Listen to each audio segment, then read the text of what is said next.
제가 이렇게 보니까 기독교연합회 그 부흥회 하고 지난주 휴가를 다녀와서 3주 만에 이 자리 수요일 저녁에 선 것 같아요. 앞에 있는 내용들 혹시 까먹으셨을까봐 지금 압살롬이 반역을 했습니다. 그리고 다윗은 도망가고 있습니다. 참 위기의 순간에 오늘 16장의 말씀이 계속 진행되어지고 있는데, 이 진행되어지는 상황들을 보면 오늘 말씀에는 다양한 사람들이 나오고 있습니다. 근데 이 사람들의 이 모습을 보면서 우리는 어떤가, 그리고 우리의 신앙의 모습은 어떤가, 그리고 그리스도인이라면 어떻게 해야 되는 것인가에 대해서 한번 고민을 좀 해보려고 합니다. 저희가 읽었던 1장과 1절에서 4절까지 있는 이 말씀은 누구냐면 시바라는 사람이 나옵니다. 이거 저기 발음 세게 하시면 안 돼요. 그러면 이게 발음이 이게 또 들리기에 따라서 좀 억양이 이상하게 들릴 수 있는데 이게 시바예요. 예, 근데 이 사람이 누구냐? 원래 이스라엘의 첫 번째 왕이었던 사울 왕의 종이었습니다. 그랬는데 사울 왕의 그래도 유산이 있잖아요. 이것을 누리고 있다가 그랬다가 나중에 다윗이 이 사울 가문의 요나단의 그 자손들을 쭉 찾았는데 보니까 무비보셋이 나왔죠. 절뚝발이었죠. 그래서 이 시바가 갖고 있는 재산을 이 무비보셋에게 다 줘버립니다. 그러니까 한순간에 자기가 갖고 있던 이 재산을 다 뺏겨버렸습니다. 기분이 좋을까요? 나쁠까요? 다 뺏겼는데 내 건 줄 알았더니 어느 순간 보니까 주인이라는 놈이 한 놈 나타나가지고, 그것도 장애인인데, 이스라엘 사람들에게 있어서 장애인은요 율법적으로 이게 온전치 못한 것이기 때문에 많은 부분에서 제약이 있습니다. 그런데 이 장애인이라는 놈이 와가지고 주인 행세를 하니 듣기에 보기에 기분 나쁜 거죠. 그런데 지금 다윗이 도망가고 있는 이 상황에 무비보셋은 다윗의 식탁에서 밥도 먹고 누릴 거 다 누렸는데 이놈은 나오지 않고 오히려 자기 재산 다 뺏겼던 놈, 이 시바라는 놈이 와서 지금 온갖 좋은 거, 그 도망치느라고 뭐 많은 것 준비했겠습니까? 피곤하고 지친 이 사람들에게 먹을 것, 마실 것들, 탈 것들까지도 싹 해서 풀 서비스로 쫙 가지고 오는 겁니다. 그러니 다윗이 보고 놀랬죠. 네가 웬일이냐? 이건 또 뭐냐? 이러면서 아주 너무 반갑게 이야기를 하면서도 그 3절에 보면 이렇게 합니다. 왕이 이르되 내 주인의 아들이 어디 있느냐? 이 주인의 아들이 누구냐면 무비보셋인데, 무비보셋이라고 이름도 부르지 않습니다. 순간 이제 기분이 확 상한 거죠. 내가 그토록 호의를 베풀었던 놈은 나오지도 않고 내가 재산 다 빼앗았던 놈이 나와서 이러고 있으니 도대체 이게 무슨 상황이냐? 그래서 내 주인의 아들 어딨냐? 이런 식으로 지금 질문을 하는 것입니다. 그런데 이렇게 했을 때 시바가 4절에 보면은요 뭐라고 하냐면 3절에 보면 이렇게 합니다. 시바가 왕께 아뢰되 예루살렘에 있습니다. 근데 그가 말하기를 이스라엘 족속이 오늘 내 아버지의 나라를 내게 돌리리라 하나이다 하는지라. 이게 뭐냐면 압살롬이 반역을 일으켰잖아요. 그래서 이제 우리 아버지의 원수 다윗 이제는 끝났다. 그리고 우리 아버지 나라 사울 왕의 가문을 이어서 이제는 내가 왕이 될 것이다 라는 식으로 지금 집에서 혼자 떠벌리고 다니고 있습니다. 이런 식으로 보고를 하고 있는 것입니다. 이게 진짜일까요? 거짓말일까요? 거짓말입니다. 사실 무비보셋은 이런 얘기 한 번도 한 적도 없고 이런 생각도 하지 않았고요. 나중에 보니까 이 시바라는 놈이 이 무비보셋도 사기치고 오늘 여기 와서 지금 다윗 왕에게도 사기를 치고 있는 것입니다. 근데 가만히 생각해 보면 왜 이런 사람들이 갑자기 등장해서 다윗에게 이런 거짓말을 할까? 만약에 다윗의 왕권이 강력했을 때라면 이런 인간이 성경에 등장이나 했겠습니까? 지금 다윗이 힘들고 고난 중에 도망가는 그러한 상황이 되니까 별놈의 인간들이 다 튀어나오기 시작하는 것입니다. 그러니까 가만히 보면 사람들이 권력이 있고 뭔가 잘 이루어질 때는 주변에 볼 때 어떻습니까? 괜찮은 사람들, 뭔가 좀 이루려고 하는 사람들, 이런 사람들이 막 모이기 시작하는데, 한참 잘 나가다가 요즘 연예인들 한번 보세요. 한순간에 술 마시고 뺑소니 쳤더니 어떻습니까? 나락으로 가는데, 그러면서 나오는 게 원래 그 인간은 그랬어, 뭐 별놈의 소리들이 다 나오지 않습니까? 그런 것처럼 지금 다윗이 왕권이 강했고 뭔가 잘 나갔을 때는 이러한 사람들 찍소리도 못했습니다. 그랬다가 이제 아들이 반역을 해서 도망가는 이 상황이 되니까, 그때서 이제서야 이런 놈들이 나타나서 지금 왕에게 거짓말, 사기치고 등쳐먹고 이런 일들이 일어나고 있는 것입니다. 그런데 더 문제는 뭐냐면 이런 사람들이 있는데요, 다윗도 문제입니다. 다윗이요, 4절을 보시면 그의 반응이 있습니다. 왕이 시바에게 이르되 무비보셋에게 있는 것이 다 내 것이니라. 다시 바꿔버렸습니다. 뭐냐면 예전에 내가 너한테 뺏은 거 미안해, 오늘 다시 다 줄게. 그리고 이제 무비보셋 10원도 없어, 이러면서 한순간에 또 다 바꿔버렸습니다. 야, 이렇게 됐는데 지금 여기에서 보면은 누구 이야기를 들어보지도 않았습니까? 무비보셋 이야기를 아예 들어보지도 않았습니다. 그냥 시바가 하는 이야기를 듣고, 사실 그가 가지고 온 이 음식들, 탈 것들, 이것 때문에 너무 좋았나 봐요. 감동이 되죠. 힘들고 어려울 때 누군가 와서 한마디 해주고 이렇게 저렇게 해주면 얼마나 좋습니까? 근데 알고 봤더니 그놈이 이단이에요. 요즘 그런 거 많잖아요. 그런 것처럼 여기서도 지금 그 힘들 때 좋은 거 다 해줬는데 나중에 보니까 사기친 겁니다. 그것도 왕에게. 그렇게 해가지고 지금 예전에 뺏겼던 내 모든 재산을 다시 다 회복하게 되는 이러한 상황이 된 것입니다. 다윗이 왜 이런 얘기를 했을까요?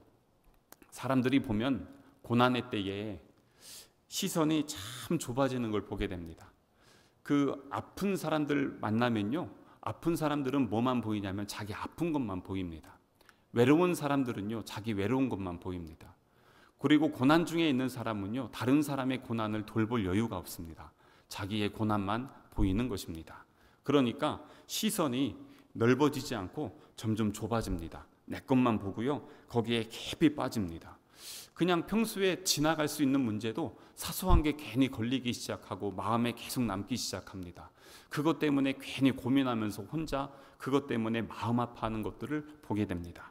그러다 보니까 다윗이 지금 이러한 실수를 하게 되는 것이죠. 그래서 야고보서 1장 19절에 보면은 듣기는 속히 하고 말하기는 더디하며 성내기는 더디하라, 이렇게 말씀하고 있어요. 왜 그렇습니까? 이게 우리가 섣불리 생각하고 섣불리 판단하면 나중에 보니까 이것 때문에 수습하는 게 더 어려워지는 것입니다. 나중에 이것 때문에 다윗이 수습하기 참 어려웠거든요. 그래서 이렇게 보면은 가끔 말씀드리지만 우리의, 아까도 여기에서 내가 기도하는 것보다 더 크게 응답하시는 하나님이신데, 말씀보다 우리의 행함이 앞서면, 기도보다 우리의 생각이 앞서기 시작하면 그때부터는요, 이상하게 일들이 꼬이기 시작합니다. 그래서 늘 말씀드리지만 새벽을 깨우셔야 됩니다. 새벽에는 하루를 시작하면서 하나님 앞에 오늘 하루 일정을 다 올려드리고 기도하면서 인도하심을 구하고, 그러면서 가게 되면 어떻게 됩니까? 그때에 하나님께서 부어주시고 인도하시고 말씀해 주시는 것들을 경험하며 누릴 수가 있게 되는 것이죠. 그런데 그러지 못하고 나중에 밤늦게 기도하면 어떻게 됩니까? 아휴, 이럴 걸 저럴 걸 왜 그랬을까 껄껄껄 그러면서 후회하고 회개하는 기도를 더 많이 하게 됩니다. 그래서 새벽을 깨우고 마음을 깨우고 중심을 깨우고 하나님 앞에 서는 것. 근데 지금 이 다윗이요, 이 고난 중에 시선이 확 좁아져 있으니까 다른 걸 못 보게 되고 결국에는 이런 섣부른 판단들을 하게 되는 것을 볼 수가 있습니다. 그러면서 이 시바가 나왔고요. 그 다음에 5절부터 이 뒤에 보면은 이제 또 누가 나오냐면 시므이라는 사람이 나오게 됩니다. 오늘은 16장 전체를 다 볼 거예요. 이 시므이라는 사람이 나오는데 이 사람에 대해서 소개를 하는데 5절에 보면 이렇게 되어 있습니다. 다윗 왕이 바울임의 이름에 거기서 사울의 친족 한 사람이 나오니 게라의 아들이요 이름은 시므이라. 근데 이 시므이라는 사람이 나와서 지금 하는 게 뭐냐면 지금 다윗을 계속 저주하고 있습니다. 다윗의 왕권이 제대로 세워져 있었다면 이렇게 할 수 있었을까요? 못하죠. 근데 지금 이 사람이 5절에 보니까 다시 한번 잘 보면 누굽니까? 누구 친척입니까? 사울의 친척입니다. 그러니까 그 1절부터 4절에 있는 시바나 그리고 5절에 뒤에 나오는 시므이나 다 어느 지파 사람입니까? 베냐민 지파 사람들입니다. 그리고 사울과 관계되어 있는 사람들입니다. 이미 정권이 바뀌고 시간이 많이 흘렀고 다윗의 왕권은 견고하게 세워졌음에도 불구하고 여전히 과거에 옛날에 그 사람들은요 자기들이 누렸던 영광, 권력 이것을 아직도 잊지 못하고 놓지 못하는 것을 볼 수가 있습니다. 그게 우리 인간이에요. 나도 왕년에 한번 뭐 했는데 내가 예전엔 말이야 이러면서 하는 것들 있잖아요. 제가 요즘 저희 자녀들하고 이야기를 하면서 가끔씩 얘기하다가 조심할 때가 있습니다. 왜냐하면 저희 아들이 이제 군인이잖아요. 이제 조금 있으면 이제 병장 달아서 이제 제대할 날이 얼마 남지 않았어요. 근데 제가 군대 있을 때랑 이렇게 보니까 한 30년 차이가 나요. 그러니까 제가 그래요. 나 때는 말이야 이러거든요. 그러면 이제 걔는 또 꼰대 또 이럽니다. 이러니까 이제 벌써 말이 차이가 많이 나는 거죠. 30년 전 이야기를 하니까. 그러니까 지금 여기서도 이제 그런 상황입니다. 그래서 그 뒤에 이 시므이를 보면요, 과거에 이 사울의 이 가족들 관계되어 있는 사람들이 지금 다윗에게 와서 뭘 하냐면 저주를 하고 있습니다. 근데 저주뿐만 아니라 6절을 보니까요 해괴망측한 일들이 일어나고 있는데 또 다윗과 다윗 왕의 모든 신하들을 향하여 뭘 던지고 있습니까? 돌을 던지고 있습니다. 돌 던지고 있어요? 혹시 저기 기억나세요? 지난 주일에 지난 주일에 저희 주일에 그 나눴던 말씀, 스데반 집사님이 뭐 했어요? 순교를 당했죠. 어떻게 당했어요? 돌에 맞았죠. 그게 뭐냐면 레위기 20장에 나와 있습니다. 돌을 던지는 게 사형의 한 방법이죠. 그리고 이것이 지금 스데반 집사님이 그렇게 순교했는데 이 시므이라는 놈이 지금 뭘 하고 있습니까? 그거를 누구한테 하고 있습니까? 왕에게 하고 있습니다. 다윗 왕에게. 이거 지금요 저주하고 죽이겠다는 겁니다. 그리고 지금 달려들고 있습니다. 다윗 주변에 군인이 없었습니까? 엄청 많았어요. 근데 이 많은 왕들이 있는데 시므이가 와서 지금 돌을 던지고 있습니다. 그러면 어떻게 되겠습니까? 돌을 던지면 사실 이 사람은 순교의 각오를 가지고 돌 던지고 있는 거예요. 아니 왕에게 누가 돌을 던지고 있습니까? 이거 죽으려고 환장한 거죠. 그런데 이렇게 했는데 지금 옆에서 이렇게 보니까 9절에 있는 말씀 보시겠어요? 수르야의 아들 아비새가 왕께 여짜오되 이 죽은 개가 어찌 내 주 왕을 저주하리이까? 청하건대 내가 건너가서 그의 머리를 베게 하소서. 왕이시여 간단히 정리하고 오겠습니다. 이러는 겁니다. 그러니까 지금 시므이는 다윗을 저주하면서 죽이겠다고 돌 던지고 있는데 사람들이 왕조차도 별로 반응이 없으니까 오호 괜찮네 이러면서 계속 던지고 있는 겁니다. 그러니까 옆에서 이걸 듣고 있는 아비새가 조카거든요. 야 이거 안 되겠는 거예요. 야 이거 가만히 두면 안 되겠다. 이래서 그냥 가서 한 방에 한 칼에 정리하겠습니다. 그럴 때에 지금 이 11절에 보면은요 뭐라고 하냐면 10절에 왕이 이르되 수르야의 아들들아 내가 너희와 무슨 상관이 있느냐? 그가 저주하는 것은 누구께서요? 여호와께서 그에게 다윗을 저주하라 하심이니 내가 어찌 그리하였느냐 할 자가 누구겠느냐? 라고 지금 이야기를 하고 있습니다. 지금 이 상황이 무엇입니까? 이렇게 지금 하는데 다윗이 살려주고 있습니다. 살려주는 것뿐만이 아니라 지금 다윗이 그 사람들, 지금 앞에 나와 있던 시바가 자기를 사기치고 그리고 시므이가 자기를 저주하고 있는 이 상황인데, 이 모든 상황들을 지금 보면서 다윗은 이것을 지금 뭐로 해석하고 있습니까? 10절에 있는 말씀에 여호와께서 그에게 다윗을 저주하라 하셨다 라고 지금 그렇게 이야기를 하고 있는 것입니다. 어떻게 이렇게 이야기를 할 수 있을까요? 만약에 여러분들 참 힘들고 아프고 외롭고 고난스러울 때 옆에서 누가 위로해 주면 참 힘이 되고 격려가 되죠. 근데 힘들고 어려운데 와서 욥이 고난 당하는데 와가지고 그 고난의 원인을 좀 잘 찾아봐. 너 잘못해서 그래. 너 분명히 뭔가 잘못했어. 원래 이 원인 없는 결과 없는 거 알지? 네가 뭔가를 잘못했으니까 이러는 거야. 빨리 그거 찾아서 하나님 앞에 회개해. 이런 식으로 자꾸 후벼 파봐요. 사실 내 속에 내 죄가 뭔지 알고 있어도 그거 와서 자꾸 후벼 파면 기분 좋아요, 나빠요? 그래도 기분 나쁘죠. 그런데 지금 다윗이요, 이 모든 고난의 이 상황에서 분노하는 것이 아니라 고난의 원인이 무엇인지를 묵상하고 있는 것입니다. 근데 이것을 나중에는 무엇으로 더 해석하냐면 하나님의 뜻으로 그것을 받아들이고 있다는 것입니다. 그래서 이 말씀 여기까지 이렇게 보면서 예수님이 생각났어요. 우리의 죄, 모든 것을 다 지시고 그 길을 걸어가면서도 침뱉음, 조롱, 멸시, 채찍, 돌 던짐, 그 모든 길을 걸어가시는데 아무 말씀을 하지 않으십니다. 잠잠하게 묵묵히 그 길을 걸어가십니다.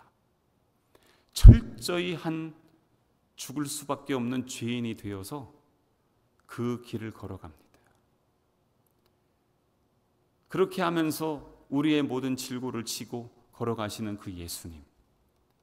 그래서 이 다윗은 그 뒤에 보면은요, 12절에 있는 말씀 보시겠어요? 12절에 보면 혹시 여호와께서 나의 원통함을 감찰하시리니, 하나님 감찰하여 주십시오. 주님, 내가 지금 저들이 나를 저주하고 저들이 나를 지금 이렇게 하는 이 모든 상황 속에서 내가 그것을 받을 수밖에 없습니다. 내 죄를 내가 압니다. 저들을 통해서 하나님이 나를 책망하시고 저들을 통해서 나를 지금 꾸짖는 그 하나님의 음성을 지금 내가 듣습니다. 나를 감찰하시는 하나님, 나를 불쌍히 여겨주십시오. 감찰하시는 하나님은요, 창세기에 나와 있어요. 창세기 16장에 그 하갈과 이스마엘 이야기 할 때 들으셨죠? 사라에게 쫓겨났어요. 이제 더 이상 아무것도 할 수 없는 완전히 탈진하고 소망이 없는 그 땅에서 그때 엘로이 하나님, 바로 감찰하시는 하나님을 향해서 부르짖고 있습니다. 그때 여호와의 사자를 만나잖아요. 근데 지금 그 심정으로 다윗이 이 자리에서 나를 감찰하시는 하나님 앞에 그 중심을 고백하면서 나아가고 있는 것입니다. 이쯤 돼서 우리가 뭘 봐야 되냐면 시편 40편을 한번 보겠습니다. 시편 40편 한번 펴보세요. 왜냐하면 이 상황에 때에 다윗이 쓴 시편이 시편 40편입니다. 이때 쓴 게. 다 읽으면 시간이 좀 가니까요, 중간중간에 한번 보겠습니다. 1절 한번 보겠습니다. 내가 여호와를 기다리고 기다렸습니다. 귀를 기울이사 나의 부르짖음을 들으셨습니다. 나를 기가 막힐 웅덩이와 수렁에서 끌어올리시고 내 발을 반석 위에 두사 내 걸음을 견고하게 하셨도다. 새 노래 곧 우리 하나님께 올릴 찬송을 내 입에 두셨으니 많은 사람이 보고 두려워하여 여호와를 의지하리로다. 뭐냐면 그 상황에서요, 나를 감찰하신 하나님, 내가 주님 의지합니다.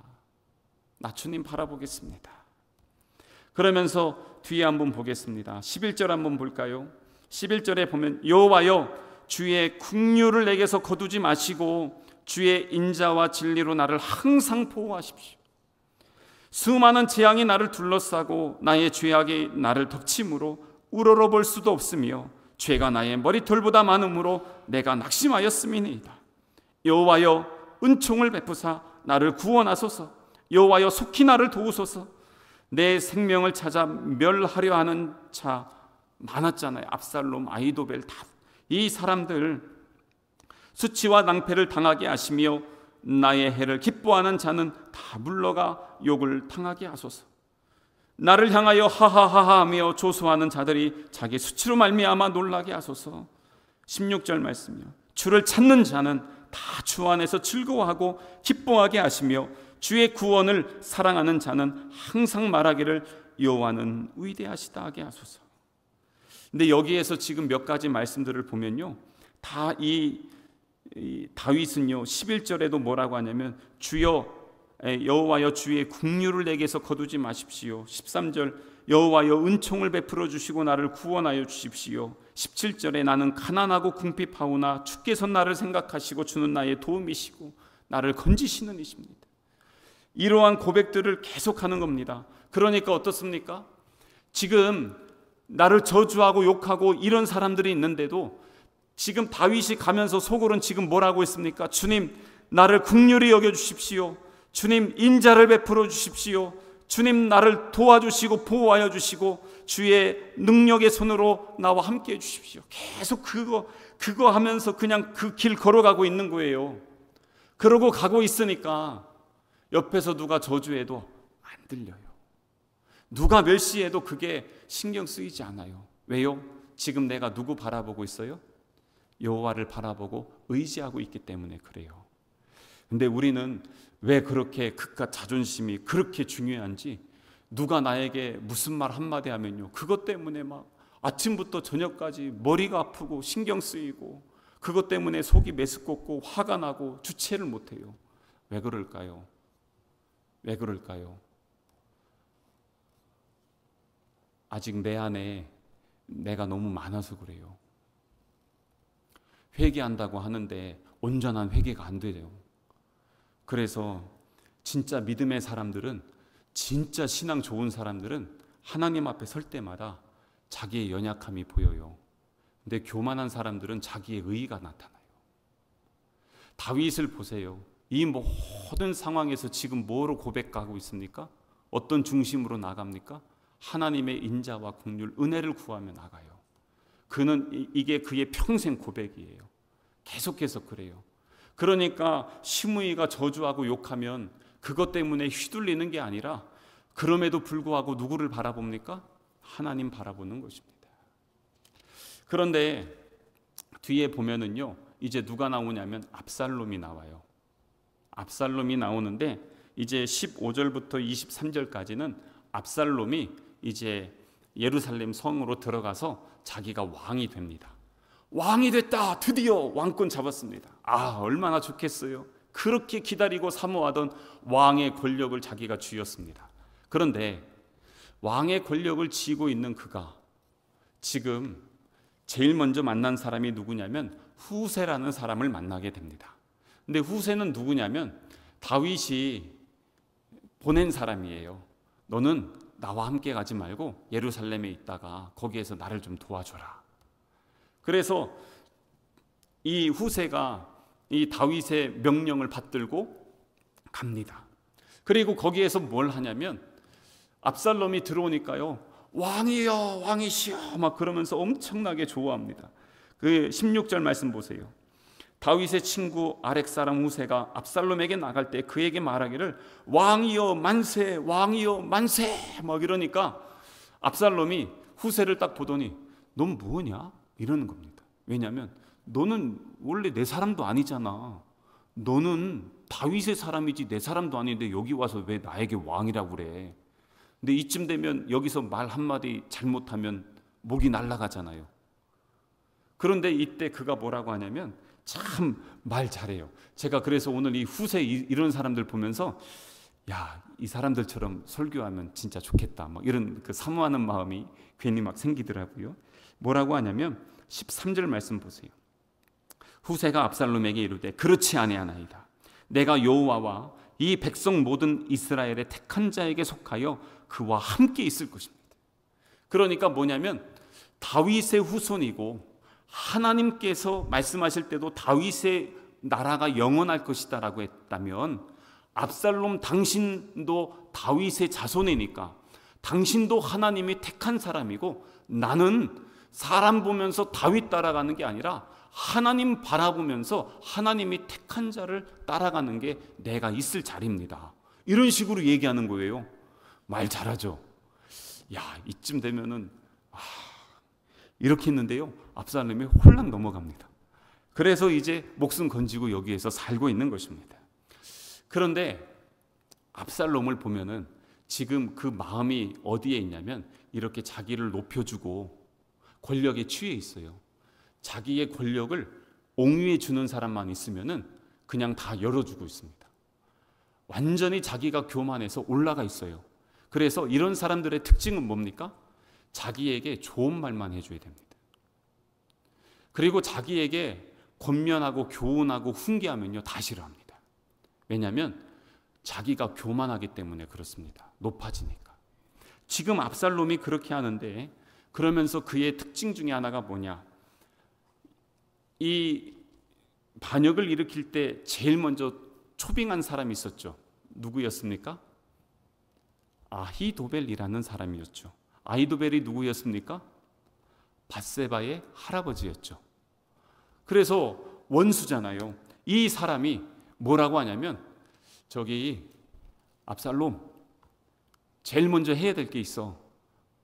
뭡니까? 다윗의 후궁들과 동침해. 사람들 다 보는 데서. 왜 이렇게 하냐면요, 당시에 이방이나 이런 그 고대 근동에는 이런 문화들이 자연스럽게 있었습니다. 그런데 이걸 하면서 뭘 하냐면 이거는요 부자 간의 모든 관계를 완전히 끊어버린다는 겁니다. 왜 그렇게 의도적으로 했을까요? 부자 간의 관계가 나중에 회복되면 반역에 앞장섰던 사람들 목숨줄이 다 날아갑니다. 그렇기 때문에 이 반역을 완전히 성공하기 위해서는 다윗과 압살롬은 더 이상 부자의 정이 없어야 됩니다. 완전히 원수가 되어야 됩니다. 그것을 하기 위해서 아버지의 후궁들과 동침하래요. 그러니까 그걸 또 순종하면서 하고 있습니다. 그리고 이 아히도벨은요 그렇게 하면서 무엇을 즐기고 있습니까? 다윗, 내 손녀딸 네가 겁탈했지? 이제는 네 후궁들을 네 아들이 그러고 있어. 그러면서 아히도벨은 지금 그것을 즐기고 있는 겁니다. 이게 죄악이었습니다. 이방의 우상들과 죄악들을 그렇게 했던 것입니다. 그렇게 하면서 했는데요, 23절 말씀 보고 오늘 말씀 정리하죠. 23절 보세요. 그때에 이렇게 하는 이 아히도벨의 베푸는 계략은 사람이 하나님께 물어서 받은 말씀과 같은 것이라. 그러니까 얼마나 지혜롭다는 얘기예요. 그러니까 다윗과 아히도벨이 함께 전쟁 나갈 때마다 한 번도 지진 않았잖아요.